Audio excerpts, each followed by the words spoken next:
Hello everyone, आप सभी का स्वागत करती हूँ हमारे channel study with Giri sisters पे, जहाँ पे हम लगातार मैथ्स के सॉल्यूशंस प्रोवाइड कराते हैं आप लोग के लिए। साथ ही में मैंने अभी अपना एक नया ऐप बनवाया है। उसमें आपको बच्चों की ये इस तरीके से क्वेरीज रहती थी कि क्या हमें पीडीएफ फॉर्मेट कभी मिलेगा या हमें सॉल्यूशंस कहाँ से मिलेगा। तो एग्जैक्ट कोई सॉल्यूशन करने का कोई प्लेटफॉर्म होना चाहिए, इसलिए हमने काफ़ी एफर्ट लगाया है, ऐप बनवाया है। तो अगर आप लोग को थोड़ा सा भी इंटरेस्ट हो, अभी हमने बोर्ड क्लास 10th बोर्ड का ही उसमें कंटेंट डालना स्टार्ट किया है। तो इसके बाद 9th और 8th का भी आएगा। तो होपफुली आप लोग कोर्स को एक बार जाएं, डाउनलोड करें, देखें, परचेज करें। उसमें आपको फ्री मटेरियल भी है, वो भी वहाँ से आप एडवांटेज ले सकते हैं। साथ ही में आप कुछ ऐसे वीडियोज़ हैं जिसे आप देख सकते हैं। यूट्यूब डायरेक्ट कनेक्ट है, आप वहाँ से यूट्यूब भी देख सकते हैं फ्री में। साथ में अगर आपको कोर्स परचेज करना है तो बहुत ही कम प्राइस में, जहाँ पे आप एक बुक मान लीजिए 500 में खरीदते हैं, तो आपको 3 मतलब कि मैथ्स, फिजिकल साइंस और लाइफ साइंस 3 सब्जेक्ट्स का पूरा सोल्यूशन है वहाँ पे पीडीएफ फॉर्मेट के साथ में है। ठीक है, और मैथ का तो पूरा वीडियो सोल्यूशन है। तो आप उसका एडवांटेज जरूर लें, काफ़ी कम प्राइस में है, और हो सके तो अपने दोस्तों को भी इसके बारे में बताएं। Thank you so much. तो आज के इस सेशन में हम लोग करेंगे एमसीक्यू चैप्टर 1 का। तो चलो देखते हैं कि पहला MCQ quadratic equation with one variable का क्या है। और ये एमसीक्यूज काफ़ी इंपॉर्टेंट है, एग्जाम में इस तरीके के क्वेश्चंस आते हैं। यहाँ देखिए, sum of the two roots of the equation x² - 6x + 1 = 0। तो sum of the two roots क्या होगा? हम रूट क्या मान लेते हैं, जब भी क्वाड्रेटिक इक्वेशन होता है तो हम रूट अल्फा और बीटा अज्यूम कर लेते हैं। तो सम ऑफ टू रूट्स की बात हो रही है, तो सम ऑफ टू रूट्स का एक डायरेक्ट फॉर्मूला होता है। अगर आपके पास इस तरीके का एक जनरल फॉर्म हो, ax² + bx + c = 0। मैं इसको एकदम फॉर्मेट के हिसाब से नहीं बताऊंगी, क्योंकि एमसीक्यू क्वेश्चंस है, यहाँ पे इसको कोई नहीं देखेगा, यहाँ पे सिर्फ आपको टिक मार्क करना है। ठीक है, तो हमें क्या है, ये जनरल सोल्यूशन है, जनरल फॉर्म है इक्वेशन का, ये हमें पता है। अब इस जनरल फॉर्म को हम कंपेयर करेंगे जो इक्वेशन गिवन है। गिवन इक्वेशन क्या है? गिवन इक्वेशन है x² - 6x + 1 = 0। अब आप देख सकते हैं कि x² का कोफिशिएंट यहाँ पे a है और यहाँ पे कुछ भी नहीं दिया, दैट इज यहाँ पे 1 छुपा हुआ है। तो a का वैल्यू हम क्या लिख देंगे 1, b का उस तरीके से कंपेयर करके वैल्यू हो जाएगा b का वैल्यू हो जाएगा -6 और c का वैल्यू हो जाएगा 1। ये हिंदी और इंग्लिश दोनों मीडियम के बच्चे यहाँ पे देख सकते हैं। तो हमें क्या निकालना है? सम ऑफ द रूट्स। ठीक है, रूट्स को घातों का योग निकालना है। ठीक है, सम ऑफ द रूट्स निकालना है। तो हमने मान लिया कि alpha and beta are the roots of the equation. ठीक है, तो सम ऑफ द रूट्स का एक डायरेक्ट फार्मूला होता है, -b/a, जहाँ पे b क्या है? कोफिशिएंट ऑफ x है। तो यहाँ पे कोफिशिएंट ऑफ x b का मान हमारा कितना आया है? -6 के बराबर। तो ये बाहर माइनस है और साथ में -6/a, a की वैल्यू कितनी है? 1। ठीक है, तो अब यहाँ माइनस माइनस प्लस हो गया, ये वैल्यू आ गया 6 और ये आपका आंसर हो गया। ठीक है, तो सम ऑफ द रूट्स का डायरेक्ट फॉर्मूला होता है -b/a।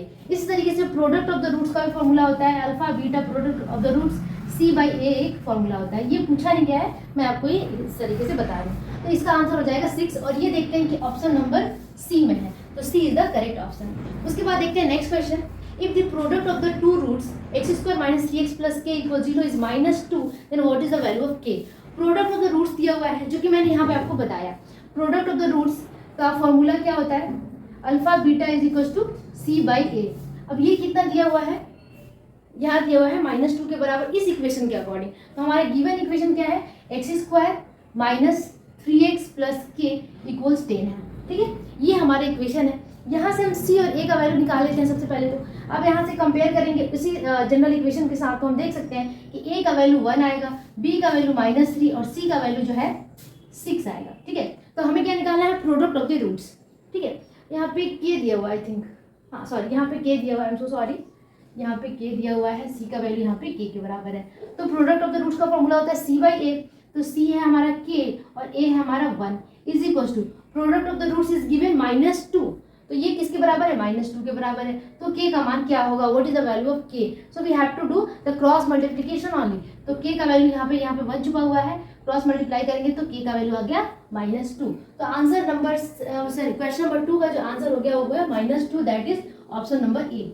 ठीक है, उसी तरीके से अब आगे बढ़ते हैं नेक्स्ट क्वेश्चन पे, third number. If the two roots of the equation x² + bx + c are real and unequal. अब यहाँ पे श्रृंखलाचार्य लॉ हमने पढ़ा होगा, जहाँ पे हम 3 कंडीशन देखते हैं, जहाँ पे रूट्स रियल और इक्वल होते हैं तो कौन सा कंडीशन होता है?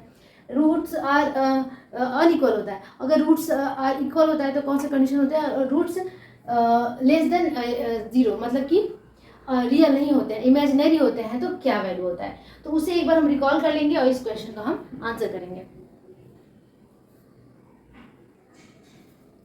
ठीक है, तो क्वेश्चन नंबर 3 हम कर रहे थे। जब हमारा two roots of the equation, अब गिवन इक्वेशन है क्या, x square plus b x plus c equals 0, तो कंडीशन 3 बनता है, अगर डी ग्रेटर देन 0 होता है, ठीक है, ग्रेटर देन 0 होता है तो कंडीशन क्या बनता है, अगर डी ग्रेटर देन 0 हो गया तो जो रूट्स होते हैं वो रियल और डिस्टिंक्ट होते हैं, अलग अलग तरीके, अनइक्वल होते हैं। ठीक है, तो ये जो कंडीशन आपका दिया हुआ है रियल एंड अनइक्वल, यही condition D is greater than 0 को रिप्रेजेंट करेगा। ठीक है, तो क्या कह रहा है, if the two roots of the equation are real unequal then B square minus 4ac, तो डी होता क्या है, ये होता है डिस्क्रिमिनेंट। डी को हम क्या कहते हैं, बी स्क्वायर माइनस 4ac को हम डिस्क्रिमिनेंट कहते हैं। ठीक है, तो डी जब ग्रेटर देन 0 होता है तो कंडीशन क्या होता है, रियल और अनइक्वल। ठीक है, अगर यही डी 0 के बराबर हो जाता है तो कैसे रूट्स बनते हैं, रूट का वैल्यू क्या आता है, जो एक्स का वैल्यू आता है, जो वेरिएबल का वैल्यू आता है वो क्या होता है, इक्वल आ जाता है। ठीक है, अगर डी लेस देन 0 हुआ तो जो एक्स का वैल्यू होता है वो माइनस में, रूट में माइनस आ जाता है, इमेजिनरी वैल्यू आ जाता है, इमेजिनरी। ठीक है, तो ये एक्स्ट्रा ज्ञान है, बच्चे ज़्यादा सुनना नहीं चाहते हैं, बस डायरेक्ट आंसर करना चाहते हैं। तो चलिए आंसर बताते हैं आपको।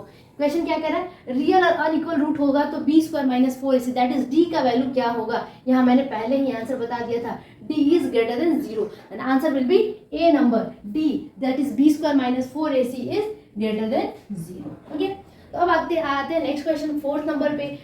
To roots of the equation x square plus b x plus c are equal, two roots of the equation are equal, then सी का वैल्यू क्या होगा। ठीक है, तो जब टू रूट्स इक्वल होते हैं, रूट्स इक्वल होता है तो क्या होता है, डी का वैल्यू 0 होता है। या तो आप ये कहें कि डी का वैल्यू 0 होगा तो रूट्स इक्वल होगा, या फिर इक्वल दिया होगा तो डी का वैल्यू हम 0 अज्यूम कर लेंगे। तो आपका जो इक्वेशन है x square plus b x plus c, ये तो जनरल इक्वेशन है। अब इसमें क्या कह रहा है, the two roots of the equation are equal, roots क्या है, इक्वल है, डी का मान कितना है, इक्वल है, डी यानी कि B square minus 4ac is equal to 0। ठीक है, इसका हमने क्या कर दिया, डी का वैल्यू 0 कर दिया। तो क्या कह रहा है, इसमें से कौन सा कंडीशन सेटिफाई होगा, तो यहाँ से वैल्यू निकाला है सी का, तो हम यहाँ से भी सी का वैल्यू निकाल लेते हैं, बहुत ईजी क्वेश्चन है। तो B square is equal to 4ac हम लिख सकते हैं, या फिर इसको हम रिवर्स कर दें, 4ac is equal to B square लिख दें, तो यहाँ से सी का वैल्यू नहीं निकल जाएगा, सी इज इक्वल टू हो जाएगा बी स्क्वायर बाई 4a। आप देख सकते हैं कि कितना इजी तरीके से ये क्वेश्चन आ गया आपका। B square, two roots of the equation this are equal. ठीक है, दोनों रूट इक्वल होते हैं तो डी का वैल्यू 0 हो गया, B square minus 4ac 0, then सी का value B square by 4a, तो B square by 4a, sorry ये रहा आपका ऑप्शन नंबर डी, मैंने डी देखा ही नहीं, तो आपका डी ऑप्शन करेक्ट होगा। सी का वैल्यू कितना होगा, बी स्क्वायर बाई 4a। ठीक है, अब आगे बढ़ते हैं क्वेश्चन नंबर 5 में। If two roots of the equation 3x square plus 8x plus 2 equals are alpha and beta, ठीक है, दो रूट अल्फा और बीटा है तो 1/अल्फा प्लस 1/बीटा का वैल्यू क्या होगा। इस तरीके के क्वेश्चन बहुत आते हैं और ये बहुत इंटरेस्टिंग क्वेश्चन है। तो चलो इसे सॉल्व करते हैं। अल्फा और बीटा, 1/अल्फा और 1/बीटा का वैल्यू निकालना है, मैं यही सॉल्व कर देती हूँ इसे। ठीक है, आप देख सकते हैं कि अल्फा और बीटा क्या है, रूट्स ऑफ द इक्वेशन है, तो दो कंडीशन तो यहाँ पे सेटिफाई होगा, एक तो सम ऑफ द रूट्स निकालना होगा और दूसरा प्रोडक्ट ऑफ द रूट्स। तो सम ऑफ द रूट्स का फॉर्मूला हमें पता है क्या होता है, -b/a। इस क्वेश्चन के अकॉर्डिंग b यानी coefficient of x, coefficient of x कितना है, -8 है, तो यहाँ पे आपका 8 आएगा, माइनस तो आगे था और a का वैल्यू यहाँ पे ax स्क्वायर की जगह पे a का वैल्यू 3 दिया हुआ है। मैंने कंपैरिजन कर लिया directly ax square plus bx plus c से। ठीक है, तो अल्फा प्लस बीटा का वैल्यू इतना आ गया। उसी तरीके से प्रोडक्ट ऑफ द रूट्स निकालेंगे हम, अल्फा इंटू बीटा, इसका वैल्यू क्या होता है, c/a होता है, क्योंकि ये जो फॉर्मूला है ये आपको रट लेना होगा, दिमाग में बैठा लेना होगा। c क्या है, यहाँ पे 2 है और a क्या है, 3 है। तो इस तरीके से हमने अल्फा प्लस बीटा और अल्फा बीटा का वैल्यू यहाँ पे निकाल लिया। तो हमें क्या फाइंड करना है, 1/अल्फा प्लस 1/बीटा। ठीक है, अब यहाँ पे हम ले सकते हैं एलसीएम, अल्फा बीटा एलसीएम हो जाएगा, तो आप देख सकते हैं अल्फा से अल्फा डिवाइड हो गया और बीटा इंटू 1 बीटा, उसी तरीके से बीटा से बीटा डिवाइड हो गया, बचा क्या, अल्फा इंटू 1 अल्फा। तो क्या ये दिख नहीं रहा है अल्फा प्लस बीटा की तरह, यस, a प्लस बी कहो या b प्लस a कहो, कम्यूटेटिव लगा लेते हैं, मतलब कि इसका वैल्यू कितना हो जाएगा, -8/3, -8/3 बाय अल्फा इंटू बीटा का वैल्यू है 2/3। अब इसे हम सिंप्लीफाई कर लेते हैं, -8/3 इंटू 3/2, 3 से 3 कैंसिल, 2 4 ज़ा 8, तो आंसर कितना हो गया, -4। ठीक है। तो 1/अल्फा प्लस 1/बीटा का जो वैल्यू आया वो कितना हो गया, C, option number C is the correct one. तो इस तरीके से आपने देखा कि हमने 5 क्वेश्चन MCQ यहाँ पे सॉल्व कर लिए। आपको इसी तरीके से इंटरेस्टिंग वीडियो चाहिए तो आप प्लीज़ कमेंट कीजिए, लाइक कीजिए, और अगर किस तरीके का वीडियो चाहिए, हिंदी में चाहिए, कौन से क्लास का चाहिए, कमेंट करते रहिए, जिससे हमें पता चलता रहे कि आप एक्टिव हैं और हम ऐसे ही नहीं पढ़ा रहे हैं, कोई ना कोई है जो हमें भी देख रहा है। थैंक यू सो मच, और इसी तरीके से हम नेक्स्ट वीडियो में जल्दी मिलते हैं। तब तक के लिए बाय बाय, टेक केयर।